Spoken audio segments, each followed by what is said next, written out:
안녕하십니까. 월간조선 박희석입니다. 오늘은 문재인에 대해서 한번 얘기를 해보겠습니다. 이 경찰이 국회 인근에서 문재인을 모욕하는, 그런 비난하는 그런 내용이 담긴 전단을 배포한 우리 국민, 시민을 갖다가 모욕죄 등의 혐의로 검찰에 송치했다고 합니다. 그러니까 29일 서울 영등포 경찰서가 밝힌 내용에 따르면 이 30대 A씨를 모욕죄 및 경범죄 처벌법 위반 혐의로 검찰에 이달 초에 송치했다고 밝혔습니다. 이 A씨는 지난 2019년 7월에 이 시청, 서울시청 인근, 그 다음에 국회의사당 인근에서 문재인과 박원순, 유시민, 뭐 이런 사람들 갖다가 비방하는 그런 전단지, 그걸 갖다가 뿌렸습니다. 그것 때문에 이제 경찰 조사를 받게 됐는데, 이때 당시에 현장에 있던 제3자의 신고로 해가지고 경찰 수사가 진행됐다고 합니다. 그런데 제가 뒤에 말씀드리겠지만 이 모욕죄라는 거는 친고죄입니다. 친고죄. 피해자 또는 그 피해자의 법률 대리인의 고소가 있어야 수사를 진행할 수 있는, 그리고 고소를 할 수 있는, 그리고 처벌을 할 수 있는 그런 죄입니다. 그러면 이 결론적으로는 이거 과연 모욕죄는 과연 누가 고소를 한 것이냐, 요거에 대해서 의견이 분분합니다. 그런데 지금까지 보도된 기사 내용을 보면 이거는 문재인이다, 지금 이런 내용들이 속속 올라오고 있습니다. 지금 국내힘 야당에서도 문재인을 향해서 비판을 하고 있습니다. 어떻게 대통령이 국민을 고소할 수가 있느냐, 문재인은 성역이냐, 이런 어떤 비판이 지금 제기되고 있습니다. 그래서 그 내용과 관련해서 여러분들하고 한번 얘기를 해보고 싶습니다. 일단 전단지 내용부터 살펴보도록 하겠습니다. 2019년 7월 이 30대 김 씨가 국회 인근에서 뿌렸다고 하는 이 전단지 내용이 얼마나 모욕적이길래 이런 3년 동안 경찰 조사가 진행되다가 검찰에 송치까지 됐는지 한번 살펴보도록 하겠습니다. 먼저 여기에 등장하는 인물들은 총 5명입니다. 문재인, 박원순, 유시민, 홍영표, 정동영 이렇습니다. 홍영표는 지금 더불어민주당 대표에 도전하고 있지 않습니까? 그리고 이 내용 한번 살펴보겠습니다. 박원순 부친인 박길보는 위안부 관리와 운반 등을 담당하던 보국대 출신이었다. 물음표. 유시민 부친인 유태호는 일제강점기 훈도, 그것도 역사를 가르치는 훈도였다. 물음표. 홍영표 조부인 홍종철은 조선총독부 중추원 참의로 친일 임명사전 704인 명단에 올라있다. 물음표. 정동영 부친인 정진철은 금융조합에 석기를 하며 한국 시민으로서 충성을 다하여 소장 농민을 괴롭혔다. 물음표. 문재인 대통령 부친인 문용형은 일제강점기 당시 명문이던 함흥농고를 졸업 후 흥남시청 농업개장 과장을 지냈다. 물음표. 이렇게 되어 있습니다. 이 중에서 박원순 부친 박길보, 이 사람이 보국대였다는 것은 박원순이가 스스로 밝힌 거기 때문에 문제가 없습니다만, 위안부 관리와 운반을 담당했다, 이거는 사실이라고 보기가 어렵지 않습니까? 사실인지 허위사실인지 판가름하기가 어렵지 않습니까? 그리고 유시민 부친인 유태우, 이거 경우에는 일제강점기 시절에 만주국에서 역사교사 훈도를 했다고 그런 의혹이 제기가 됐었는데, 유시민은 요걸 계속 부인을 해왔습니다. 어쨌든 이것도 유태우가 실제로 일제강점기 시절에 역사 훈도였든지 아니든지 간에 이것도 명예훼손 혐의가 적용될 수 있습니다. 홍영표 조부인 홍종철, 이 경우에 대해서는 홍영표가 자기 조부가, 자기 할아버지가 친일파라고 이미 밝혔지 않습니까? 그렇기 때문에 요거에 대해서 문제가 없지만, 혹시 또 이것도 홍영표가 마음먹기에 따라서는 사실 적시 또는 허위사실 적시에 의한 명예훼손으로 고소를 할 수가 있습니다. 정동영 부친 경우에도 마찬가지고,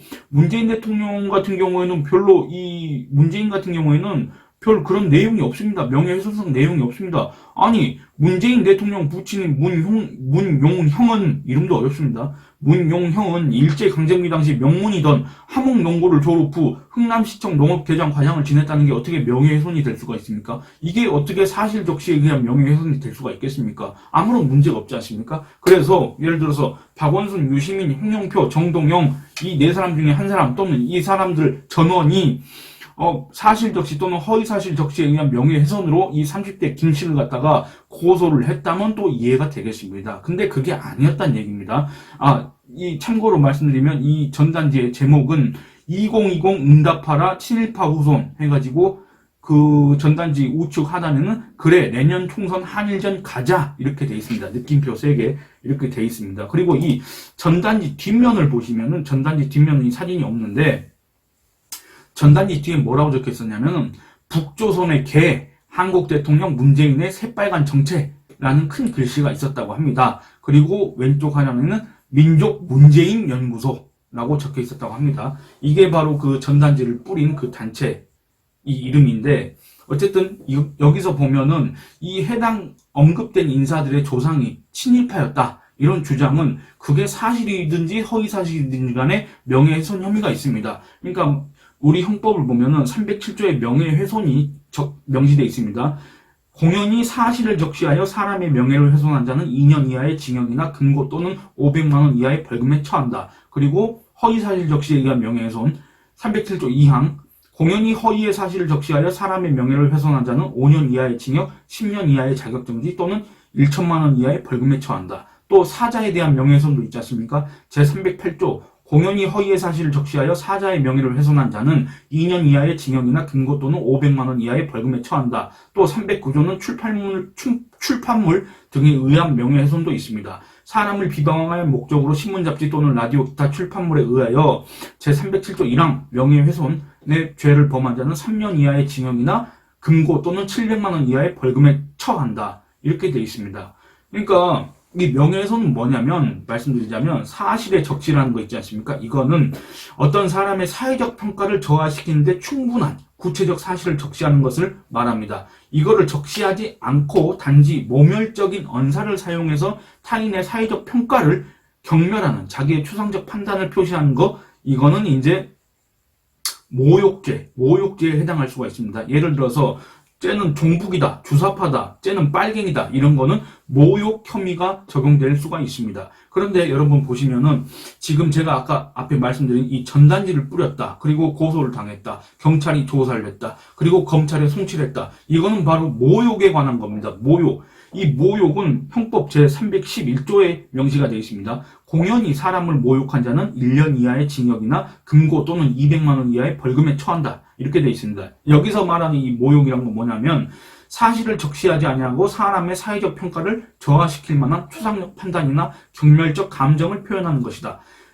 그러나 어떤 글이 모욕적인 표현을 포함하는 판단 또는 의견의 표현을 담고 있을 경우에도 그 시대의 건전한 사회 통념에 비추어 살펴보아 그 표현이 사회 상규에 위배되지 않는다고 판단할 수 있을 때에는 예외적으로 위법성이 조각된다. 그러니까 죄를 물을 수 없다. 이렇게 법원이 판결을 내렸습니다. 그러니까 어쨌든 모욕죄든 명예훼손이든 뭐든지 간에 이거는 피해자의 고소 또는 법률 대리인의 고소가 있어야 됩니다. 이것도 형법에 나와 있습니다. 제312조, 제308조와 311조의 죄는, 그러니까 명예훼손과 모욕의 죄는 고소가 있어야 공소를 제기할 수 있다. 그리고 이거는 피해자의 명시한 의사에 반하여 공소를 제기할 수 없다. 그러니까 피해자의 의사에 의해서 공소를 제기할 수 있다, 이겁니다. 친고죄다, 이겁니다. 이런 점들을 종합해 봤을 때는 해당 사건이 모욕죄에 관한 사건이라는 점, 그리고 이 해당 전단지 내용 중 모욕에 관한 대목은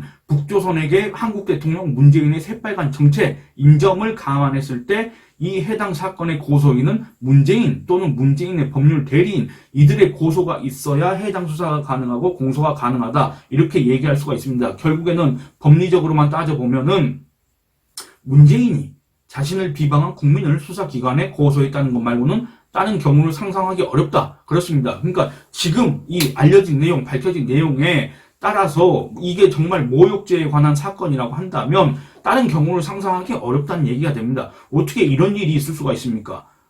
안 그렇습니까?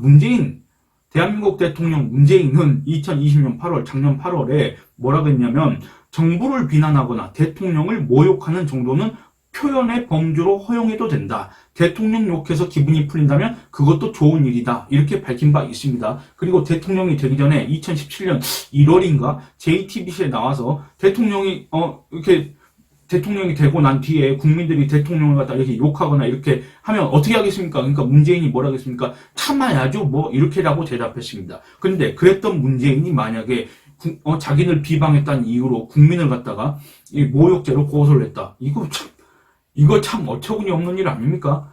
그렇지 않습니까? 이거 너무한 거 아닙니까? 정말 우리는 한 번도 경험해보지 못한 나라에 이어서 한 번도 경험해보지 못한 대통령을 우리가 지금 마주하고 있는 거 아닙니까? 정말 이게 사실이라고 한다면.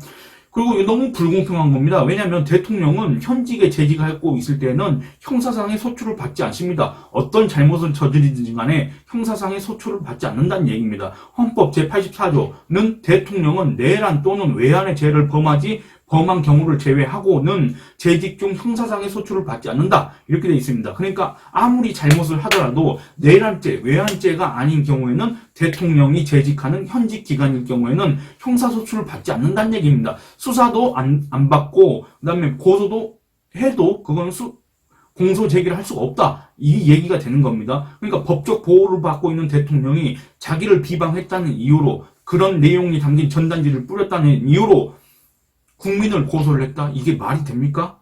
아니, 너무 불공평한 거 아닙니까? 자기는 법적 보호를 다 받고 있으면서 어떻게 만약에 그런 일이 있다고 한다면 어떻게 이런 자가 명색의 일국의 대통령이고 이럴 수가 있겠습니까? 이렇게 얘기할 수 있겠습니까?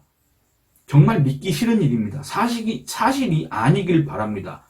아무리 우리나라가 지금 엉망이 됐다고 하고 막장으로 치닫고 있다고 하더라도 어떻게 대통령이 국민을 고소하는 그게 현실이 아니길 바랍니다. 뭔가 잘못 알려졌거나 그러길 바랍니다. 정말입니다. 이거는 만약에 고소인이 문재인이 아니라고 했을 경우에 전단지에 언급된 이들이 문재인을 제외한 언급된 이들이 혹시 모욕으로 고소를 했을까? 근데 그거는 아까 제가 얘기했다시피 이들의 내용은 모욕에 해당되지 않습니다. 명예훼손에 해당됩니다. 그거에 대한 판단 여부는 법원이 하겠지만 어쨌든 이 내용 자체는 명예훼손에 관한 내용이고 이거를 접하는 수사기관에서 이 법리를 갖다가 다르게 적용했을 리는 없습니다. 너무도 명확하기 때문에. 그러니까 이런 경우를 감안했을 때 다른 사람들이 혹시 또 고소를 했을 수도 있지 않느냐, 이런 경우를 감안해서 보면은 이 사람들은 공인입니다. 공인. 유시민은 공직에 있지 않았지만 그때 당시에 지금도 마찬가지이긴 합니다. 그의 정치 경력, 사회적 인지도, 대중적 영향력 이런 것들 따지면 그 사람도 공인의 범주에 포함시킬 수 있습니다. 그러니까 이 공인에 대한 명예훼손 또는 모욕, 요거에 대해서 공인은 과연 어떻게 처신해야 되는지, 어떻게 대응해야 되는지 요거에 대해서 우리 법원이 이미 판결을 내린 바 있습니다. 그래서 이거에 대해서 일종의 충고성, 이 해당 사건의 고소인 문재인인지 아닌지, 문재인인지 그 밖에 유시민, 박원순, 정동영, 홍영표 누구인든지 간에 어쨌든 이 공인의 범주에 포함된 사람들이 과연 자기를 비방하는 국민 이거에 대해서 어떻게 처신해야 되는지 한번 그 충고를 해보겠습니다. 대법원 판결문을 읽어보겠습니다. 2018년 10월 30일 대법원의 판결입니다. 극우든 극자든 보수 우익이든 종북이든 주사파든 그 표현만을 들어 명예훼손이라고 판단할 수 없고 그 표현을 한 맥락을 고려하여 명예훼손에 해당하는지를 판단해야 한다.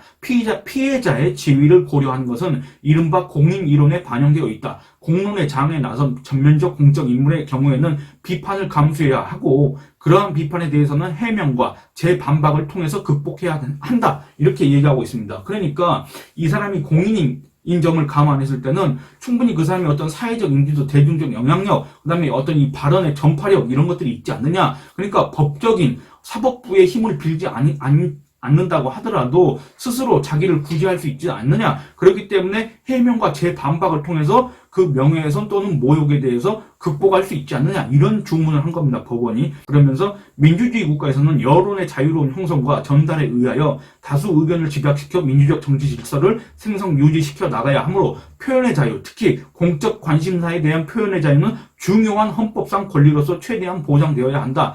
이렇게 얘기를 하면서 어느 시대 어느 사회에서나 부정확하거나 바람직하지 못한 표현들은 있기 마련이다. 그렇다고 해서 이러한 표현들 모두에 대하여 무거운 법적 책임을 묻는 것이 그 해결책이 될 수는 없다. 자유로운 토론과 성숙한 민주주의를 위하여 표현의 자유를 더욱 넓게 보장하는 것이 전제되어야 한다. 자유로운 의견 표명과 공개 토론 과정에서 부분적으로 잘못되거나 과장된 표현은 피할 수 없고 표현의 자유가 제 기능을 발휘하기 위해서는 그 생존에 필요한 숨쉴 공간이 있어야 하기 때문이다. 이렇게 법원이 주문을 했습니다. 이 얘기를 문재인 또는 유시민, 박원순, 홍영표, 정동영 이런 사람들, 이 해당 사건의 고소인, 그 사람의 법률 대리인이 명심했으면 좋겠습니다. 예, 오늘은 이만 줄이겠습니다. 감사합니다.